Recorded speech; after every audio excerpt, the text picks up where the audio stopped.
आपने अब तक की कहानी में देखा था कि किस तरह दक्ष प्रजापति की कन्या सती ने कठोर तपस्या कर शिव को अपना पति बनाया, लेकिन अहंकारी दक्ष ने शिव का अपमान किया और उस अपमान को सह न पाने पर सती ने अपने प्राण त्याग दिए।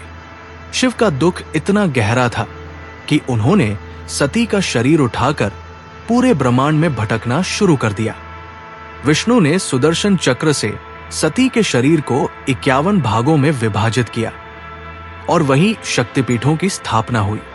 फिर भी शिव गहन समाधि में चले गए और संसार असंतुलित हो गया। देवताओं को चिंता होने लगी क्योंकि शिव के बिना असुरों का नाश असंभव था। तो अब शुरू होती है असली कहानी, पार्वती का जन्म, उनकी तपस्या और कैसे वे बनी भोलेनाथ की अर्धांगिनी। नमस्कार प्यारे दर्शकों, मैं अर्जुन एक बार फिर आपका हार्दिक स्वागत करता हूं आपके अपने चैनल विद्या ज्ञान सागर में। दोस्तों, आज हम एक नई कहानी और एक नया वीडियो लेकर आपकी सेवा में उपस्थित हुए हैं। आज की कथा अत्यंत ज्ञानवर्धक और प्रेरणादायक है। कथा शुरू करने से पहले आपसे एक विनम्र निवेदन है। शास्त्रों में कहा गया है कि अधूरी छोड़ी गई कथा दुख और पाप का कारण बनती है, इसलिए इसे अंत तक अवश्य सुनें।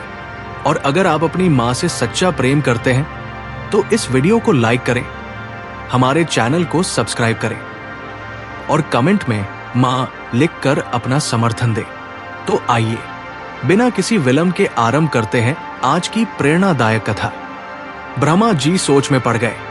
फिर उन्होंने कहा, केवल एक ही उपाय है, सती को फिर से जन्म लेना होगा। केवल वही शिव को जगा सकती है। और इसी वक्त हिमालय के राजा हिमवान के घर एक कन्या का जन्म हुआ।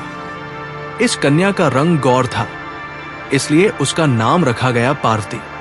जन्म लेते ही इस कन्या के मुंह से निकला शिव। सभी को समझ आ गया ये कोई साधारण कन्या नहीं है। पार्वती का बचपन सती से बिल्कुल अलग था। जहां सती को बचपन से ही शिव के बारे में पता था, वहीं पार्वती को कुछ भी याद नहीं था। लेकिन एक अजीब बात थी, पार्वती हमेशा परेशान रहती, जैसे कोई चीज उन्हें अधूरा कर रही हो। रात को वे रोती और कहती, मुझे कुछ याद नहीं आ रहा, जैसे मैं किसी को खो चुकी हूं। माता मैना परेशान हो जाती, बेटी तुम्हें क्या हो गया है? तुमने तो कुछ खोया ही नहीं है। लेकिन पार्वती कैसे बताएं कि उनका दिल किसी के लिए तड़प रहा है। कोई चेहरा जो उन्हें दिखाई नहीं देता लेकिन दिल में बसा हुआ है। जब पार्वती 16 साल की हुई तो नारद जी उनके घर आए। हिमराज, नारद जी ने कहा, आपकी बेटी कोई साधारण कन्या नहीं है, इसे शिव से विवाह करना है। हिमवान राजा खुश हो गए। शिव से विवाह, ये तो बहुत बड़ी बात थी। लेकिन जब पार्वती को पता चला तो उनके मन में एक अजीब सी खुशी हुई, जैसे वे इसी का इंतजार कर रही थी। नारद जी ने पार्वती को समझाया, बेटी शिव को पाना आसान नहीं है, तुम्हें कठिन तपस्या करनी होगी। पार्वती ने बिना हिचक कहा, मैं तैयार हूं। और इस तरह शुरू हुई पार्वती की तपस्या। लेकिन ये तपस्या सती की तपस्या से अलग थी। सती को पता था कि वे शिव से प्रेम करती है, लेकिन पार्वती को यह भी नहीं पता था कि वे क्यों शिव को पाना चाहती है। दिन रात बिना खाए पिए पार्वती ने तपस्या की। उनके शरीर से मांस गल गया, हड्डियां दिखने लगी, लेकिन उनका संकल्प नहीं टूटा। एक दिन देवताओं ने परीक्षा लेने की सोची। वे एक ब्राह्मण का रूप लेकर पार्वती के पास आए। बेटी, उन्होंने कहा, तुम व्यर्थ में तपस्या कर रही हो। शिव एक अजीब व्यक्ति है, वो जंगल में रहता है, भूत प्रेतों से घिरा रहता है। तुम एक सुंदर राजकुमारी हो, तुम्हें किसी अच्छे राजकुमार से विवाह करना चाहिए। पार्वती का गुस्सा भड़क उठा। आप शिव के बारे में ऐसा कैसे कह सकते हैं? वे भले ही जैसे भी हों, लेकिन मेरे लिए वही सब कुछ है। ये सुनकर देवता खुश हो गए। उन्होंने समझ लिया पार्वती का प्रेम सच्चा है। जब शिव को पता चला कि कोई कन्या उनकी तपस्या कर रही है तो वे सोच में पड़ गए। सती के बाद उन्होंने ये सोचा भी नहीं था कि कोई और उनसे प्रेम कर सकता है। मैं देखता हूं, शिव ने मन में कहा, ये कन्या सच में मुझसे प्रेम करती है या सिर्फ दिखावा है? शिव ने एक बूढ़े साधु का रूप लिया और पार्वती के पास गए।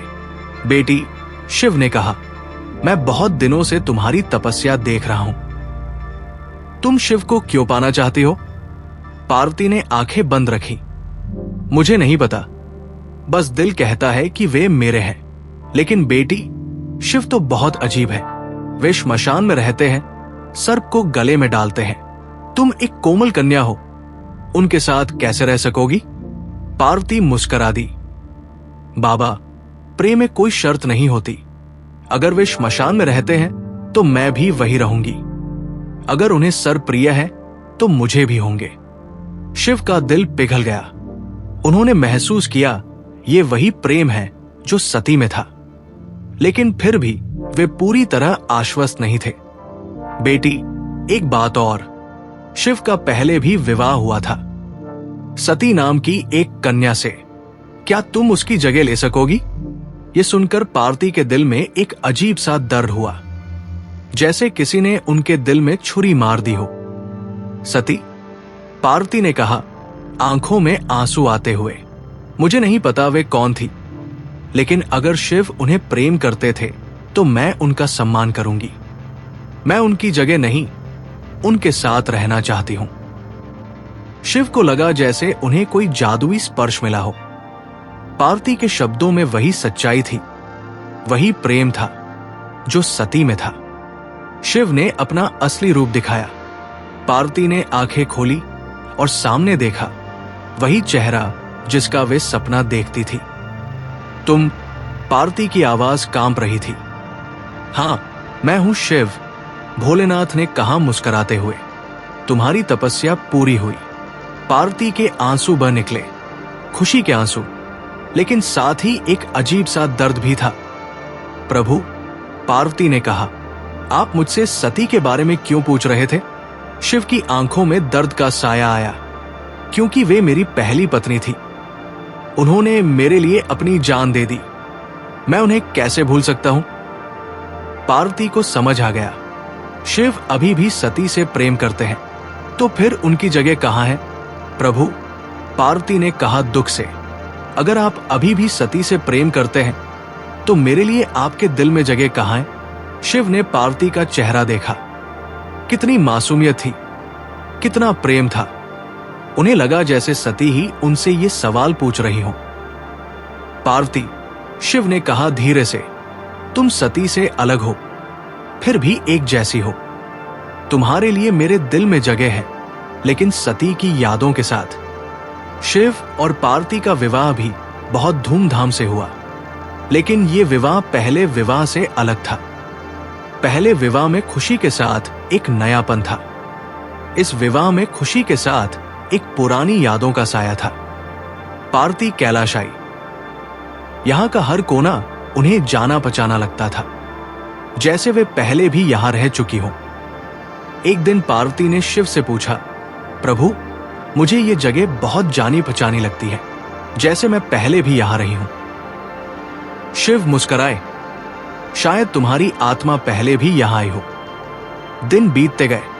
पार्वती ने शिव को खुश रखने की पूरी कोशिश की, लेकिन वे महसूस करती थी कि शिव कभी कभी उदास हो जाते हैं, खासकर जब वे अकेले होते थे।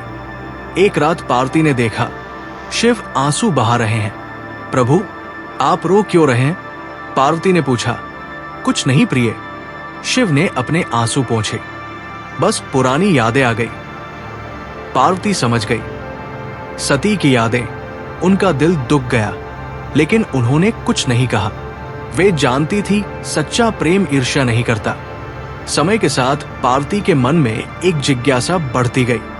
वे सती के बारे में जानना चाहती थी। कैसी थी वे? कैसा था उनका प्रेम? एक दिन जब शिव ध्यान में लीन थे, पार्वती ने नंदी से पूछा, नंदी, तुम प्रभु के साथ बहुत दिनों से हो, मुझे सती के बारे में बताओ। नंदी की आंखों में दुख आ गया। माता, वे बहुत अच्छी थी, बिल्कुल आपकी तरह। उन्होंने प्रभु के लिए अपनी जान दे दी। कैसे? पार्वती ने पूछा। नंदी ने पूरी कहानी सुनाई। दक्ष का अहंकार, सती का अपमान और अंत में सती का बलिदान। ये सुनकर पार्वती का दिल दुख गया।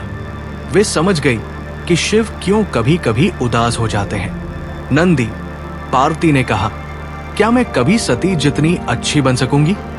नंदी मुस्कुराए, माता, आप सती से अलग हैं, लेकिन कम नहीं हैं। प्रभु आपसे भी उतना ही प्रेम करते हैं। लेकिन पार्वती के मन में शंका बनी रही। वे जानना चाहती थी कि आखिर सच क्या है। एक रात जब शिव गहरी नींद में थे, उन्होंने सती का नाम लिया। सती, तुम कहां हो? मुझे अकेला मत छोड़ो। ये सुनकर पार्वती का दिल टूट गया। वे समझ गई कि शिव अभी भी सती से प्रेम करते हैं, तो फिर वे क्यों यहां हैं? पार्वती उठी और बाहर आ गई। आसमान में तारे चमक रहे थे। चांद अपनी पूरी रोशनी बिखेर रहा था। हे भगवान, पार्वती ने मन में कहा, मैं क्या करूं? मैं शिव से प्रेम करती हूं, लेकिन वे अभी भी सती से प्रेम करते हैं। उसी वक्त एक आवाज आई, बेटी, परेशान मत हो। पार्वती ने पीछे मुड़कर देखा। वहां खड़े थे भगवान विष्णु। प्रभु, पार्वती ने प्रणाम किया। पार्वती, विष्णु जी ने कहा, तुम सच जानना चाहते हो? पार्वती ने हां में सिर हिलाया। तो सुनो, विष्णु जी की आवाज में रहस्य था। तुम और सती एक ही हो। क्या मतलब? पार्वती हैरान रह गई। विष्णु जी मुस्कुराए। पार्वती, तुम सती का ही पुनर्जन्म हो। जब सती ने अपने शरीर को त्यागा था, तो उनकी आत्मा नष्ट नहीं हुई। वे फिर से जन्म लेने का इंतजार कर रही थी। पार्वती को लगा जैसे बिजली गिरी हो। लेकिन मुझे कुछ याद नहीं आता। यह प्रकृति का नियम है, विष्णु जी ने समझाया। जब आत्मा नया शरीर लेती है, तो पुराने जन्म की यादें धुंधली हो जाती है। लेकिन प्रेम कभी नहीं मिटता। पार्वती को अब समझ आया कि वे शिव के लिए क्यों इतना प्रेम महसूस करती थी, क्यों उन्हें कैलाश जाना पचाना लगता था। तो मैं सती हूं, तुम सती भी हो और पार्वती भी। विष्णु जी ने कहा, दो अलग जन्म, लेकिन एक ही आत्मा, एक ही प्रेम। पार्वती के आंसू बह निकले, खुशी के आंसू। अब उन्हें पता चल गया था कि शिव सच में उन्हीं से प्रेम करते हैं। लेकिन प्रभु, पार्वती ने पूछा, शिव को यह बात पता है? उनका दिल जानता है। विष्णु जी ने कहा, लेकिन दिमाग अभी भी कंफ्यूज है। तुम्हें उन्हें सच बताना होगा। अगली सुबह पार्वती ने हिम्मत जुटाई। उन्होंने शिव से कहा, प्रभु, मुझे आपसे कुछ जरूरी बात करनी है। शिव ने ध्यान दिया। पार्वती के चेहरे पर एक अजीब सी गंभीरता थी। कहो प्रिय। पार्वती ने गहरी सांस ली। प्रभु, आप रात में सती का नाम लेते हैं। शिव का चेहरा उदास हो गया। पार्वती, मैं जानता हूं यह गलत है, लेकिन मैं क्या करूं? उनकी यादें मुझे सताती रहती हैं। प्रभु, पार्वती ने कहा धीरे से, अगर मैं कहूं कि मैं ही सती हूं, तो क्या आप मानेंगे? शिव हैरान रह गए। क्या मतलब? पार्वती ने सब कुछ बताया। विष्णु जी की बात, पुनर्जन्म का सच, सब कुछ। शुरू में शिव को यकीन नहीं आया, लेकिन जब उन्होंने गौर से देखा तो उन्हें एहसास हुआ। पार्वती की आंखें वही थी जो सती की थी। उनका प्रेम वही था जो सती का था। सच में? शिव की आवाज में उम्मीद थी। हाँ प्रभु, पार्वती ने कहा मुस्कुराते हुए, मैं आपकी सती ही हूं। सिर्फ नाम बदला है, शरीर बदला है, लेकिन प्रेम वही है। शिव की आंखों से आंसू बह निकले, खुशी के आंसू। उन्होंने पार्वती को गले से लगा लिया। मेरी सती, तुम वापस आ गई। उस दिन के बाद शिव और पार्वती के बीच एक नई समझ आई। अब शिव को पता था कि वे सती को खो नहीं गए हैं, वे सिर्फ नया रूप लेकर आई हैं। पार्वती को भी राहत मिली। अब उन्हें सती से कोई ईर्ष्या नहीं थी, क्योंकि वे खुद ही सती थी। लेकिन एक सवाल अभी भी बचा था, क्या पार्वती को सती की सारी यादें वापस आ जाएंगी? एक दिन शिव ने पार्वती को उस जगह ले जाने का फैसला किया जहां सती ने तपस्या की थी, गौरी कुंड। जैसे ही पार्वती ने वो जगह देखी, उनके मन में अजीब सी हलचल हुई, जैसे कोई पुरानी यादें वापस आ रही हों। ये जगह, पार्वती ने कहा, मुझे जानी पहचानी लग रही है। यहां सती ने तपस्या की थी। शिव ने बताया। पार्वती ने आंखें बंद की और फिर धीरे धीरे उन्हें यादें आने लगी। सती का बचपन, उनकी तपस्या, शिव से पहली मुलाकात, सब कुछ। प्रभु, पार्वती चिल्लाई, मुझे सब याद आ गया। मैं सच में सती हूं। शिव खुशी से रो पड़े। उनकी सती, उनकी पार्वती वापस आ गई थी, पूरी तरह से। उस दिन के बाद शिव और पार्वती के बीच पूर्ण प्रेम था। अब कोई शक नहीं था, कोई दुविधा नहीं थी। वे जानते थे कि वे एक ही आत्मा के दो रूप हैं। पार्वती को अब सती और पार्वती दोनों की यादें थी। वे समझ गई थी कि प्रेम कभी नहीं मरता, वो सिर्फ नया रूप लेता है।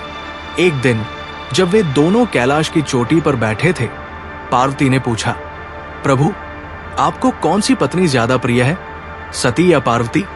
शिव मुस्कुराए। प्रिय, ये सवाल ही गलत है। तुम दोनों एक ही हो। सती तुम्हारा पहला रूप था, पार्वती दूसरा रूप है, लेकिन आत्मा एक ही है। तो फिर आपकी असली पत्नी कौन है? शिव ने पार्वती का हाथ पकड़ा। मेरी असली पत्नी मेरी शक्ति है, जो कभी सती के रूप में आई, कभी पार्वती के रूप में। नाम बदलते रहे, रूप बदलते रहे, लेकिन प्रेम हमेशा एक ही रहा। पार्वती की आंखों में खुशी के आंसू आ गए। तो मैं आपकी असली पत्नी हूं?